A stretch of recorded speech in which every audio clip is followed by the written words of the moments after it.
Hola. Bueno, pues como ha dicho Abel, yo voy a contar el cambio que hemos hecho en el pipeline de desarrollo desde que estas nuevas empresas que vamos a empezar a trabajar y que estamos con ello. Actualmente la empresa se basaba, la división en concreto, en organizarnos todo por proyectos. Es decir, llegaba un cliente y decía quiero el centro de control, entonces destinábamos una serie de recursos, ya fuera gente y dinero, y las máquinas y todo a ese proyecto. Y esto al final, pues como veréis, va a cambiar ahora. Esto, para que os hagáis una idea, centrado en el centro de control, es como si nuestro centro de control fuera la casa pequeña que veis ahí arriba a la izquierda. Teníamos un centro de control base y entonces cuando venía el cliente y quería el centro de control, decía, yo quiero el centro de control así.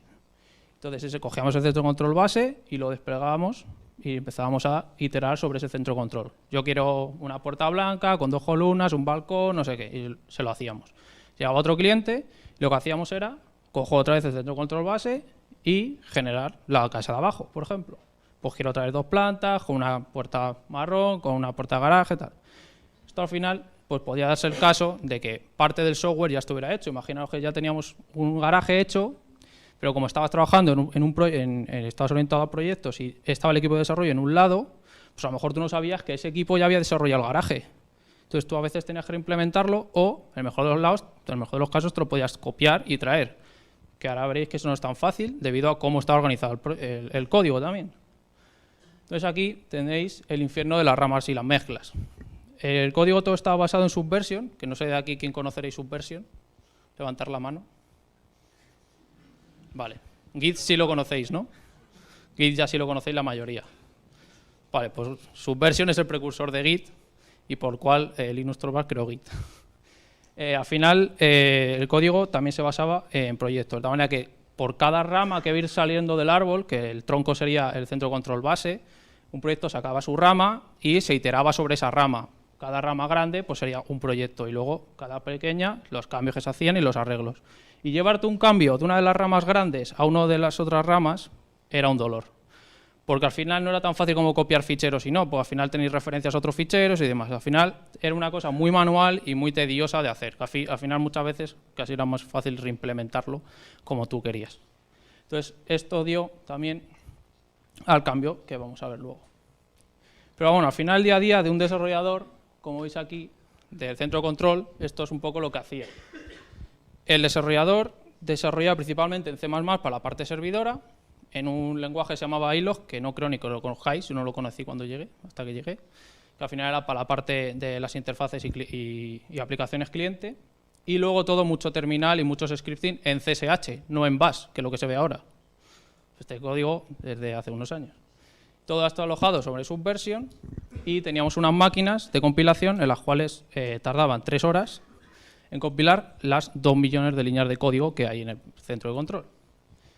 Esto todo se hacía pues, mediante lanzar scripts o por la noche, y si todo ha ido bien, pues podríamos tener ya los paquetes preparados. Al final de estas 3 horas, pues te tenías que o ponerte a hacer otra implementación de otra feature o de arreglar un bug o lo que fuera. Y cuando acabaran los paquetes ya los podías instalar. Toda esta instalación y configuración y los tests, como podéis ver, se hace manual. Entonces, bueno, se hacía manual. La configuración ya sea de la máquina, desplegar los paquetes, configurarlo para ese proyecto en concreto, que no era lo mismo que para otro.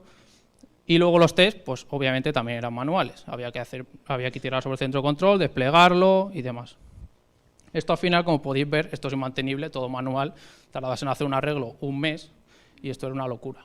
Entonces al final se decidió por cambiar, es decir, ¿por qué vamos a tener un centro de control base y luego N centros de controles por clientes si podemos tener un centro de control que tenga todas las funcionalidades? Entonces pasamos a orientarnos en vez de por proyectos a orientarnos por productos, en este caso es el centro de control. Entonces ahora es como si, con el símil de las casas, tuviéramos una casa central que tuviera todos los cambios y todos los arreglos respecto a ese software. Y en las casas de alrededor serían los centros de control que finalmente se lleva el cliente. Al final nosotros tenemos ventanas, tenemos los paneles solares, pero puede llegar un cliente y decir, pues yo no quiero la ventana, yo quiero una ventana circular. Pues se la hacíamos, pero ya teníamos una ventana, era quitar la ventana y poner otra. Tenemos el panel, pues sería dividirlo, pues lo mismo. Todo esto con cada feature que hacíamos. Al final todo ya era más configurable.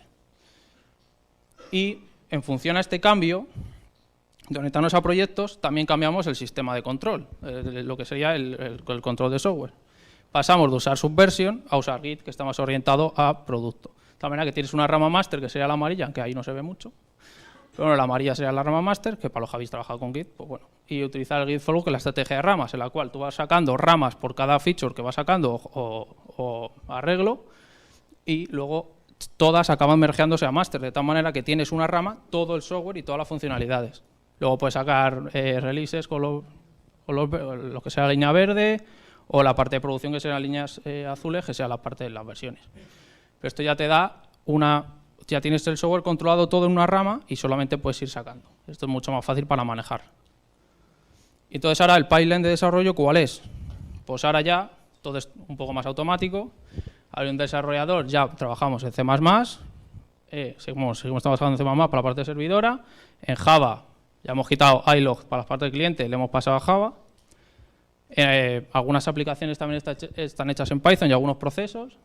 Y luego ya hemos pasado de CSH a Bash. Pero ya hemos quitado muchos scripting, ahora ya es todo más con herramientas. Todo esto está soportado sobre Git en la plataforma de Atlassian, en toda la suite de Atlassian, que en este caso era Bitbucket, que algunos lo habréis usado aquí.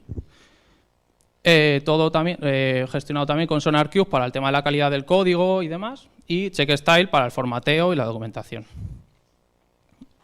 Todo esto pasaría luego a la parte de la compilación del centro de control, que sería compilando con GDC para la parte de C++, y todo se podría lanzar mediante webhooks. Cuando mergeas una rama a develop, se lanza webhook, se compila, pero también se puede hacer nocturno o mediante un botón en la plataforma de Bamboo, que sería la de Atlassian para compilar.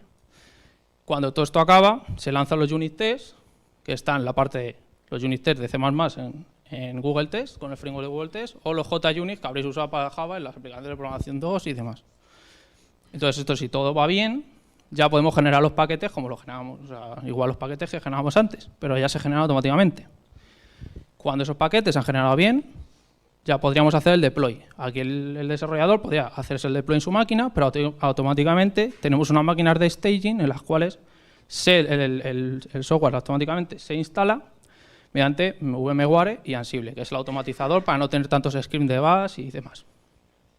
Entonces, ya una vez que están estas máquinas levantadas, pasaríamos a la parte de validación.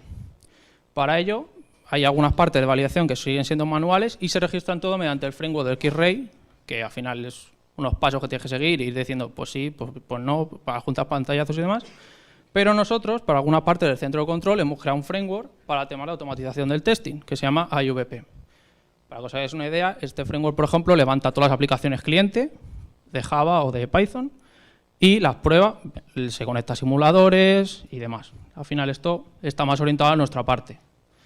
Y una vez que ya todo esto ha ido bien, ya sería la parte de la release. Nosotros por ahora no hacemos releases, aunque estamos ya encaminándonos a ello, porque la parte de la release, un cliente no solo se lleva un centro de control, nosotros se lleva nuestro centro de control más una serie de aplicaciones y productos que están también en la división.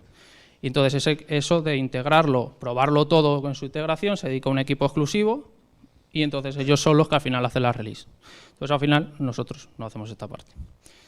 Y esto sería un poco el pipeline de desarrollo y como veis, pues ya está todo mucho más automatizado. Ya hemos pasado de compilar en 3 horas a compilar en 30-45 minutos tener todo, incluso instalado, no como antes. Y entonces ahora ya esto nos permite a poder centrarnos más en desarrollar software y no en tener que configurar máquinas y hacer instalaciones, que al final eso es un coñazo.